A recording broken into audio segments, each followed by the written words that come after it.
ዕለተ ምጽአት ደብረ ዘይት የዐቢይ ጾም አምስተኛ ሳምንት።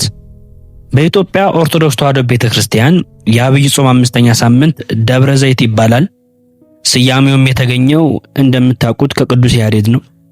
ደብረ ዘይት ማለት የወይራ ዛፍ ያለበት ተራራ ማለት እንደሆነና ከኢየሩሳሌም በስተምስራቅ አቅጣጫ በኩል እንደሚገኝ የመጽሐፍ ቅዱስ መዝገበ ቃላት ይገልጻል። እንደ ማቴዎስ ወንጌል ምዕራፍ 24 ገለጻ የማቴዎስ ወንጌል ምዕራፍ 24ን ስታነቡት ጌታችን መድኃኒታችን ኢየሱስ ክርስቶስ በደብረ ዘይት ተራራ ላይ የሚከተሉትን ዋና ዋና ትምህርቶች አስተምሯል። አንደኛው ስለ ዓለም ፍጻሜ ወይም የመጀመሪያው ምልክቶች የዓለም ፍጻሜ የመጀመሪያው ምልክቶች ተናግሯል። ሁለተኛው ስለ ዳግም ምጽአቱ ተመልሶ እንደሚመጣ ተናግሯል። ሶስተኛ ደግሞ ተዘጋጅተን እንድንጠብቅ አዟል። የማቴዎስ ወንጌል ምዕራፍ 24ን ስናነበው ኢየሱስ ከመቅደስ ወጥቶ ሄደ፣ ደቀ መዛሙርቱም የመቅደሱን ግንቦች ሊያሳዩት ቀረቡ። እርሱ ግን መልሶ ይህን ሁሉ ታያላችሁን? እውነት እላችኋለሁ ድንጋይ በድንጋይ ላይ ሳይፈርስ በዚህ አይቀርም አላቸው። ይሄ ምልክቱ ነው። ስለ ምልክቱም ሲናገር እርሱም በደብረ ዘይት ተቀምጦ ሳለ ደቀ መዛሙርቱም ለብቻቸው ደርሱ ቀርበው ንገረን፣ ይህ መቼ ይሆናል? የመምጣትህና የዓለም መጨረሻ ምልክቱ ምንድነው? አሉት። ኢየሱስም መልሶ እንዲህ አላቸው፣ ማንም እንዳያስታችሁ ተጠንቀቁ። ብዙዎች እኔ ክርስቶስ ነኝ እያሉ በስሜ ይመጣሉና ብዙዎችንም ያስታሉ። የጦርንም ወሬ ትሰሙ ዘንድ አላችሁ። ይህ ሊሆን ግድ ነውና ተጠበቁ፣ አትደንግጡ። ዳሩ ግን መጨረሻው ገና ነው። ሕዝብ በሕዝብ ላይ መንግስትም በመንግስት ላይ ይነሳልና ረሃብም ቸነፈርም የምድር መናወጥ በልዩ ልዩ ስፍራ ይሆናል። እነዚህም ሁሉ የምጣር መጀመሪያ ናቸው። በዚያን ጊዜም ለመከራ አሳልፈው ይሰጧችኋል፣ ይገድሏችሁማል። ስለ ስሜም በአሕዛብ ሁሉ የተጠላችሁ ትሆናላችሁ። በዚያን ጊዜም ብዙዎች ይሰነካከላሉ፣ እርስ በርሳቸውም አሳልፈው ይሰጣጣሉ፣ እርስ በርሳቸውም ይጣላሉ። ብዙ ሐሰተኞች ነቢያትም ይነሳሉ፣ ብዙዎችንም ያስታሉ። ከአመፃም ብዛት የተነሳ የብዙዎች ፍቅር ትቀዘቅዛለች። እስከ መጨረሻ የሚጸና ግን እርሱ ይድናል። ለአሕዛብም ሁሉ ምስክር እንዲሆን ይህ የመንግስት ወንጌል በዓለም ሁሉ ይሰበካል። በዚያን ጊዜም መጨረሻው ይመጣል ብሎ የመጀመሪያውን ምልክት ተናግሯል። ስለ መከራው ደግሞ ሲናገር እንግዲህ በነቢዩ ዳንኤል የተባለውን የጥፋትን ርኩሰት በተቀደሰው ስፍራ ቆሞ ስታዩ አንባቢው ያስተውል። በዚያን ጊዜ በይሁዳ ያሉት ወደ ተራሮች ይሽሹ፣ በሰገነትም ያለ በቤቱ ያለውን ሊወስድ አይውረድ፣ በእርሻም ያለ ልብሱን ይወስድ ዘንድ ወደ ኋላው አይመለስ። እዚያችም ወራት ለርጉዞችና ለሚያጠቡ ወዮላቸው። ነገር ግን ሽሽታችሁ በክረምት ወይም በሰንበት እንዳይሆን ጸልዩ። በዚያን ጊዜ ከዓለም መጀመሪያ ጀምሮ እስከ ዛሬ ድረስ ያልሆነ እንግዲህም ደግሞ ከቶ የማይሆን ታላቅ መከራ ይሆናል ይላል። ይሄ ስለ አስፈሪ ጉዳዮቹ የሚያነሳበት ነው። መጨረሻ ላይ የሚነግረን ደግሞ ስለ መምጣቱ ነው። ጌታ የሚመጣበትን ቀንና ሰዓትን ይነግረናል። እሱም ስለዚያች ቀንና ስለዚያች ሰዓት የኖህ ዘመን እንደነበረ የሰው ልጅ መምጣት እንዲሁ ይሆናል። በዚያች ወራት ከጥፋቷ በፊት ኖህ ወደ መርከብ እስከገባበት ቀን ድረስ ሲበሉና ሲጠጡ ሲያገቡና ሲጋቡ እንደነበሩ የጥፋቱ መጥቶ ሁሉን እስከወሰደ ድረስ እንዳላወቁ የሰው ልጅ መምጣት ደግሞ እንዲሁ ይሆናል። በዚያን ጊዜ ሁለት ሰዎች በእርሻ ይሆናሉ፣ አንዱ ይወሰዳል፣ አንዱም ይቀራል። ሁለት ሴቶች በወፍጮ ይፈጫሉ፣ አንዲቱ ትወሰዳለች፣ አንዲቱም ትቀራለች። ጌታችሁ በምን ሰዓት እንደሚመጣ አታውቁምና ንቁ ይላል። ስለ መምጣቱ ይናገርና የመጨረሻው ጉዳዩ የሚሆነው ተዘጋጅተን እንድንጠብቀው ማዘዝ ነው። የመጀመሪያው ስለ ዓለም ፍጻሜ የመጀመሪያ ምልክቶች የተናገረውን ሐሳብ እንመልከተው። እንግዲህ ክርስቶስ በደብረ ዘይት ተቀምጦ ሳለ ደቀ መዛሙርቱ የዓለም መጨረሻው ምልክቱ ምን እንደሆነ ጠይቀውት ነበር። እርሱም ለጥያቄያቸው መልስን የሰጠ ሲሆን በስሙ በመምጣት የሚያስቱ እንዳሉ፣ የጦርም ወሬ እንደሚሰማ፣ ሕዝብ በሕዝብ ላይ መንግስትም በመንግስት ላይ እንደሚነሳ፣ ረሃብ፣ ቸነፈር፣ የምድር መናወጥ በልዩ ልዩ ስፍራ እንደሚሆን፣ የብዙ ሰዎች ፍቅርም እንደምትቀዘቅዝ ከነገራቸው መልሶች መካከል ዋና ዋናዎቹ ናቸው። እነዚህም ሁሉ የምጣር መጀመሪያ ናቸው በማለት እንግዲህ ጌታችን ተናግሯል። ስለሆነም እኛም ይህንን በዓል ስናከብር የዘመኑ ፍጻሜ ምልክቶች ምን ያህል እየተፈጸሙ መሆናቸውን እያስተዋልን ወደ እግዚአብሔር አብዝተን የምንቀርብበት እንደሆነ ልንገነዘብ ይገባል። ሁለተኛ ደግሞ የሚያነሳው ስለ ዳግም ምጽአቱ ወይም ደግሞ ተመልሶ እንደሚመጣ ተናግሯል ጌታችን መድኃኒታችን ኢየሱስ ክርስቶስ። ደቀ መዛሙርቱ ስላለ ፍጻሜ ብቻ ሳይሆን ስለ መምጣቱንም በተመለከተ ጥያቄ አቅርቦ ነበር። ጌታችን ኢየሱስ ክርስቶስ ቁጥር 39 ላይ በኖህ ዘመን የነበረውን ታሪክ ጠቅሶ የጥፋት ውሃ መጥቶ ሁሉን እስከወሰደ ድረስ እንዳላወቁ የሰው ልጅ መምጣትም ደግሞ እንዲሁ ይሆናል በማለት ድንገት እንደሚመጣ ብቻ ሳይሆን እንዴትና በምን መልኩ እንደሚመጣም ጭምር ተናግሯል። ሶስተኛውና የመጨረሻው ተዘጋጅተን እንድንጠብቀው አዟል። ቁጥር 42 ላይ ማቴዎስ ወንጌል ምዕራፍ 24 ቁጥር 42 ላይ እንዲህ ብሏል፣ ጌታችሁ በምን ሰዓት እንደሚመጣ አታውቁምና እንግዲህ ንቁ፣ ነቅቶ መጠበቅ መንፈሳዊ ብልህነት ነው። ቁጥር 44 ላይም ስለዚህ እናንተ ደግሞ ተዘጋጅታችሁ ኑሩ፣ የሰው ልጅ በማታስቡበት ሰዓት ይመጣልና ብሏል። ሙሽራው ክርስቶስ ሲመጣ ሁላችንም በመንፈስ ሕይወታችን ውብ ሆነን ልንጠብቀው ይገባናል ማለት ነው። ተዘጋጅታችሁ ኑሩ የሚለው የጌታችን ትእዛዝ የቤተክርስቲያን የሁል ጊዜም መልእክት ነው። ተዘጋጅቶ መኖር በየትኛውም የሥራና የሙያ ዘርፍ ወሳኝ ነገር ነው። ተማሪ የተማረውን ትምህርት በሚገባ አጥንቶ ለፈተና ዝግጁ ካልሆነ ወደሚቀጥለው ክፍል ማለፍ አይችልም። ለእርሻ የሚሆኑ በሬዎችንና ቁሳቁሶችን አስቀድሞ ያላዘጋጀ አርሶ አደር የእርሻ ወቅት ሲደርስ ማረስ አይችልም። በሌሎች የሥራ መስኮችም ያሉ እንዲሁ ማለት ነው።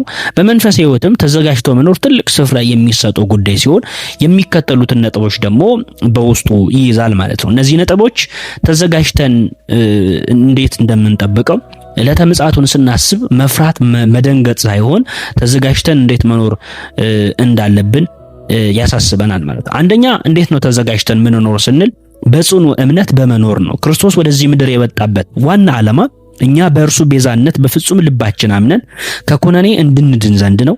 ለዚህም ነው እንግዲህ በክርስቶስ ኢየሱስ ላሉት አሁን ኩነኔ የለባቸውም ብሎ ሮሜ መልእክት ምዕራፍ 8 ቁጥር 1 ላይ የተናገረው ማለት ነው። በክርስቶስ ኢየሱስ ላሉት ማለት በእርሱ አምኖ በትክክለኛው መንፈስ ሕይወት መኖር ማለት ነው። እንግዲህ እግዚአብሔርን የምናስደስተው በእምነት ስንኖር ነው።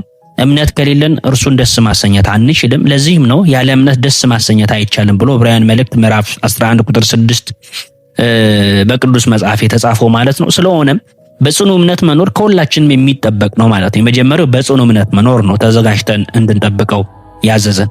ሁለተኛው በንስሐ ሕይወት መመላለስ ነው። ሁላችንም በዚህ ፈታኝ ዓለም ስንኖር በማሰብ በመናገርና በማድረግ ኃጢአትን እንሰራለን። እግዚአብሔር ደግሞ በባህሪው ቅዱስ ስለሆነ ኃጢአትን ይጸየፋል። ስለሆነም ከእግዚአብሔር ጋር ህብረት ለማድረግ ዘወትር በንስሐ ሕይወት በመመላለስ በቅድስና ሕይወት መኖር ያስፈልጋል። ነገር ግን እርሱ በብርሃን እንዳለ በብርሃን ብንመላለስ ለእያንዳንዳችን ህብረት አለን።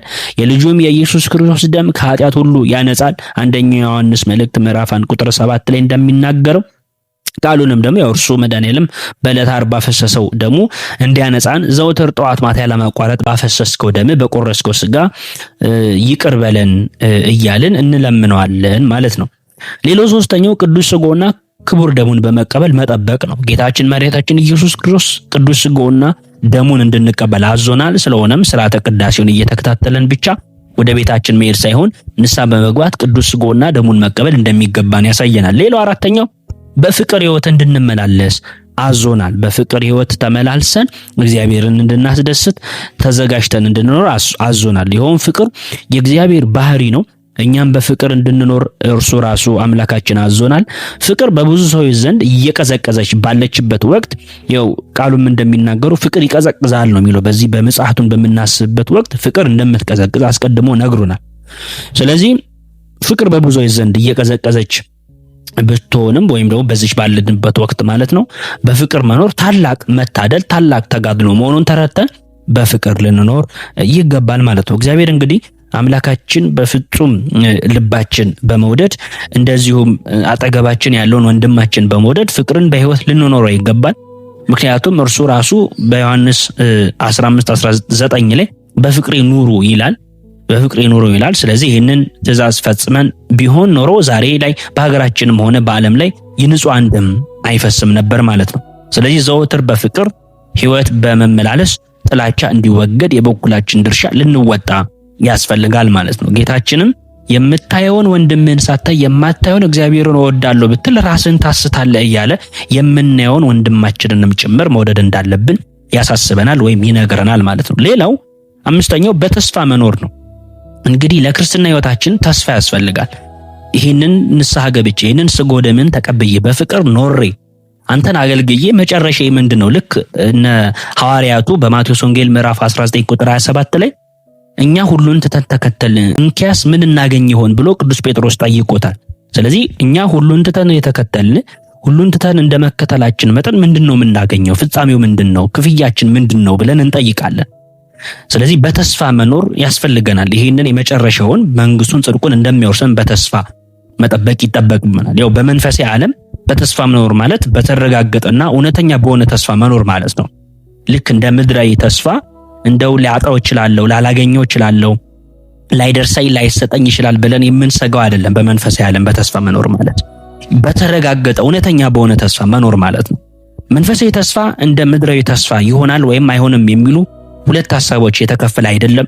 ፈተናዎችና መከሮች እንኳን አብዝቶ ሊያስጨንቁን ቢሞክሩም እናንተ ደካሞች ሸክማችሁ የከበደ ሁሉ ወደ እኔ ኑ እኔም አሳርፋችኋለሁ ብሎ ማቴዎስ ወንጌል ላይ ምዕራፍ 11 ቁጥር 28 ላይ ጌታችን የተናገረውን በማሰብና በመረዳት በእርሱ እርፍ እያልን በተስፋ መኖር ይገባናል። በተስፋ መኖር በምድራዊና በሚጠፋው ነገር እንዳንወሰድ ያደርገናል።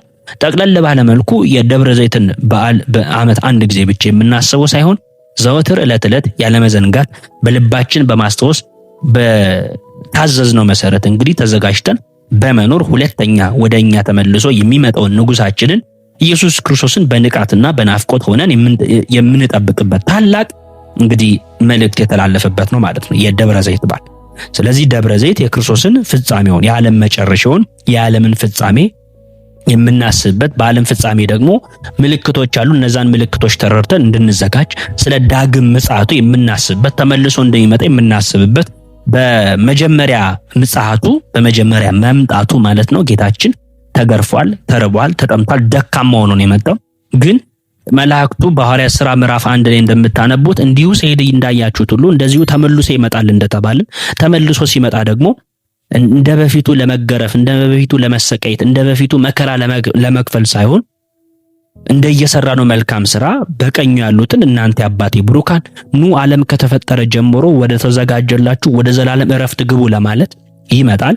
ኃጢአት የሰሩትን በግራ ያሉትን ደግሞ እናንተ ርጉማን ለሰይጣን እና ለመልእክተኞቹ ወደ ተዘጋጀ ወደ ዘላለም ጥፋት ወደ ዘላለም እሳት ሂዱ እንደሚፈርድባቸው ምናስብበት የዓለም ምጽአት የዓለም መጨረሻ ደብረ ዘይት የመምጣቱ ምልክቶቹ እንደዚሁም ደግሞ የዓለም ፍጻሜ ማለት ነው። ስለዚህ በዚህ በደብረ ዘይት ዕለት ይህንን የዓለም ፍጻሜ እያስብን የምንፈራበት የምንሸበርበት እንደዚሁም ደግሞ የምንጨነቅበት ሳይሆን የክርስቶስን መምጣት እያስብን ለእያንዳንዱ እንደየስራው መጠን እንደሚከፍል እያስብን ተዘጋጅተን እንድንኖር ተዘጋጅተን እንድንጠብቅ ለማድረግ ነው። ምክንያቱም ክርስቶስ ይመጣል። አዎ ይመጣል።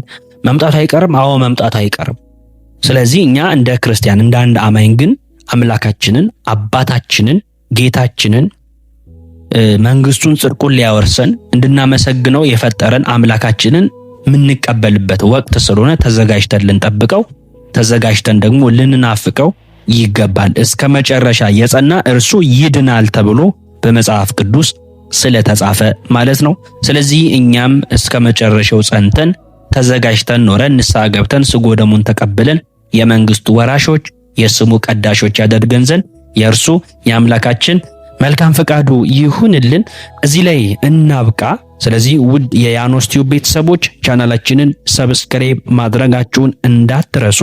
እንደዚሁም ደግሞ አስተማሪ ነው ብላችሁ ካሰባችሁ ብዙዎች ጋር ሼር አድርገው እንዲማሩበት አድርጉ በተቻላችሁ መጠን ማለት ነው። እንደዚሁም ደግሞ ያላችሁን ሐሳብ አስተያየት በኮሜንት ሴክሽኑ ላይ አስቀምጡልን። ቪዲዮአችንን ደግሞ ላይክ ማድረጋችሁን እንዳትረሱ። ወስብሐት ለእግዚአብሔር ወለወላዲቱ ድንግል ወለመስቀሉ ክቡር። ይቆየን።